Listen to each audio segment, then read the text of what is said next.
And welcome back to Hannity. Time for Media Mash. Now, ever since the shooting of Trayvon Martin began grabbing national attention, the mainstream media has been irresponsibly reporting on this tragedy. And joining me now to go through all the material, the president of the Media Research Center, Brent Bozell. Brent, it's not just the media, but it's also in the halls of Congress. Let's look at some media, some comments. Again, rush to judgment. Watch this. Trayvon was hunted down like a rabid dog. He was shot in the street. He was racially profiled. Just because someone wears a hoodie does not make them a hoodlum. I really, personally believe this is a hate crime. By next week, we're looking forward to getting $1 million for the capture of George Zimmerman. Jeb Bush helped pave the way for this senseless tragedy. This investigation is laced with racial profiling, lies, and murder. He was executed for WWB in a GC, walking while black in a gated community. Let's not play this double standard of trying to demonize who is dead. There you have NBC News, Brian Williams, Tom Brokaw, Matt Lauer. I wonder if they're proud tonight. And on the other hand, then you have the lawmakers, members of Congress, hunted like a rabid dog, shot in the street, racially profiled. Forget the contradictory eyewitness testimony and everything else. Your reaction?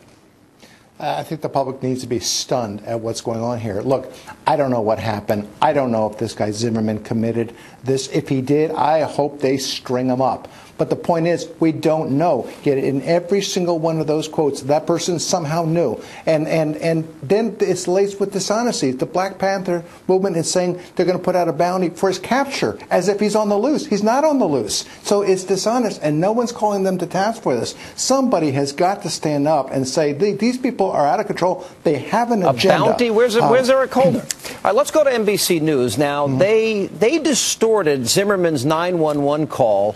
And we're going to play the edited portion first. Then we're going to put in what they missed, which gives it an entirely different meaning. This is NBC News, Brent, and this is what they did at a time where emotions are running very high in this country. Watch this. This guy looks like he's up to no good. He looks black.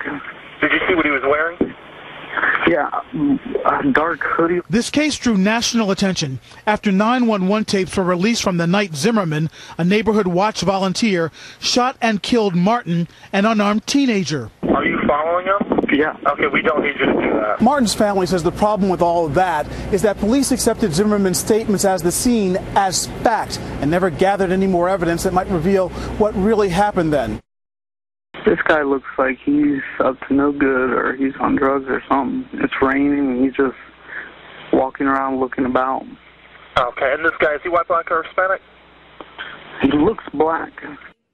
Now, what they did is, in the first one they said the guy looked like he's up to no good. Edit. He looks black. But they forgot the dispatcher's question. Yeah. How could NBC News in good conscience do that? Yeah, Sean, this isn't distortion. This isn't bias. This isn't distortion. This is an all-out falsehood by NBC News. And let me say it again, a falsehood by NBC News. What they did was, in the first clip, when you hear him say he looks black, anyone watching that believes there are racial overtones to what this man did. How could you not believe that? You believe it goes with the narrative of the profiling. The only problem is they edited out the dispatcher asking him, what does he look like? He said and then he says he looks black. And then he answered the question. And to edit that out is so distorting.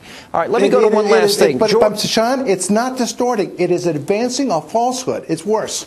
All right. Let me go to George Zimmerman's father, Robert, was interviewed by Fox 35 in Orlando, and he brought up the political implications and mentioned Barack Obama by name. Let's roll this tape.